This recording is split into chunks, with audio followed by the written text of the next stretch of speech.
Here comes the pulse point question of the week. India cuts GST on plant-based beverages to 5%.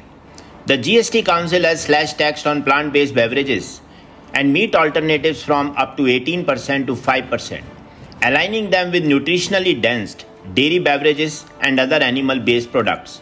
The move is expected to give a major push to India's fast-growing plant-based food sector. Products like soy, almond, oat, nutritional yeast, and single-cell proteins will now become cheaper, potentially narrowing the price gap with cow's milk and boosting new generations, in particular who are influenced by social media a lot. Key dairy stakeholders express concern that coupled with the upcoming front-of-pack nutrition labeling regulations, these synthetic beverages might even earn a better health star rating than nutrient-rich dairy beverages, despite their ultra-processed nature. The development sets the stage for a fresh policy debate on parity, nutrition, and fair competition in India's health, food, and beverage sector.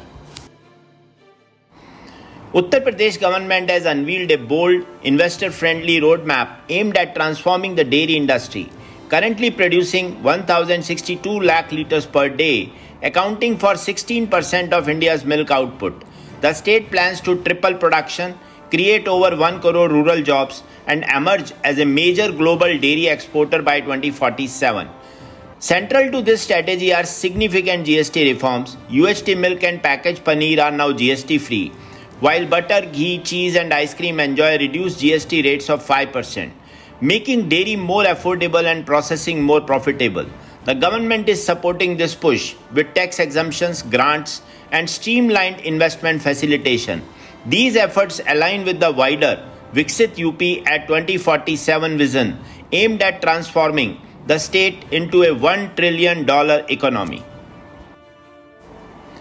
Amul has clarified that the price of its fresh pouch milk will remain unchanged after the rollout of GST 2 on September 22, 2025.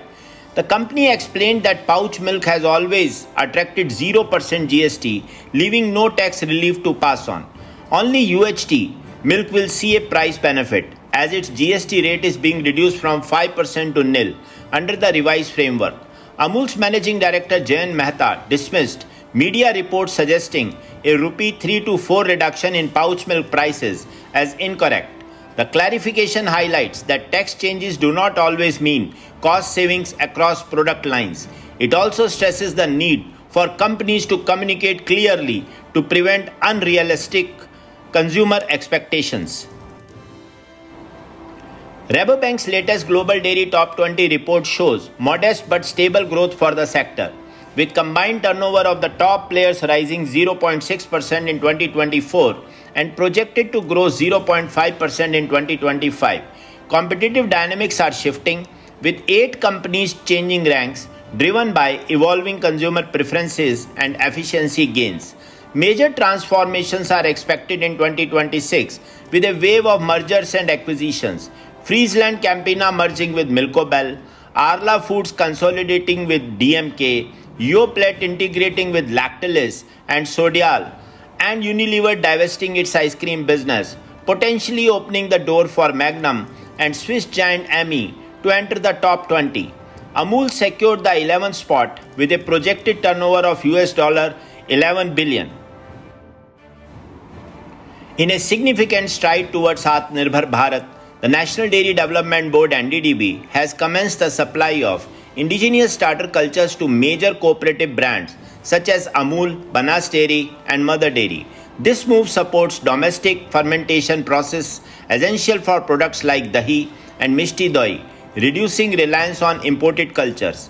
The starting point of this initiative coincides with the inauguration of India's first ready-to-use culture RUC plant by NDDB's subsidiary IDMC, India's inaugural facility dedicated to commercialized production of fermented dairy cultures. These thermophilic, lyophilized cultures are crafted to meet rigorous technological standards and boost operational resilience across India's dairy sector.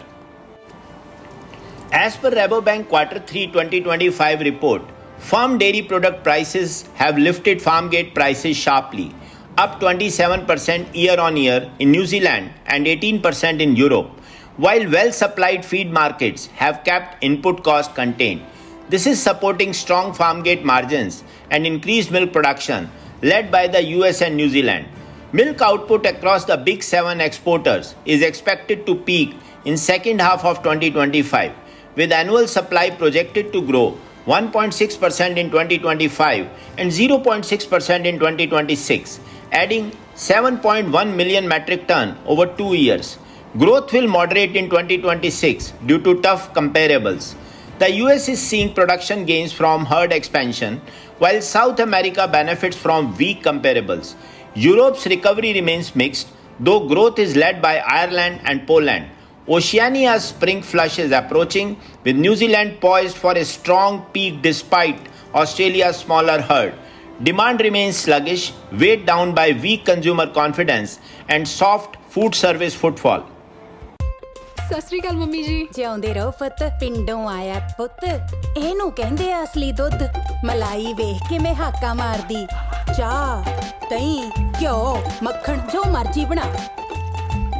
ਲੈ ਪੁੱਤ, ਕਿੱਥੋਂ ਆਇਆ ਦੁੱਧ, ਪਿੰਡੋਂ ਆਇਆ ਦੁੱਧ, ਕਿੱਥੋਂ ਆਇਆ ਦੁੱਧ, ਪਿੰਡੋਂ ਆਇਆ ਦੁੱਧ। ਕਿਉਂ ਪੁੱਤ, ਕਿੰਨੀ ਸੋਹਣੀ ਮਲਾਈ ਆ, ਦੱਸੋ ਮੰਮਾ ਨੂੰ। ਟੋਲੂ ਇੱਥੇ ਕਿਹੜਾ ਦੁੱਧ ਵਰਤਿਆ ਪੁੱਤ? ਪਿੰਡਾਂ ਵਰਗਾ ਹੀ ਹੈ, ਅਮੂਲ ਦੁੱਧ। ਅਮੂਲ ਦੁੱਧ? ਪਿੰਡ ਵਾਲਾ ਦੁੱਧ ਤਾਂ ਆ ਗਿਆ, ਪਰ ਦਾਦੀ ਨੂੰ ਮਿਲਣ ਆਉਣਾ ਪੈਣਾ। ਪਿੰਡਾਂ ਵਰਗਾ ਦੁੱਧ, ਅਮੂਲ ਦੁੱਧ।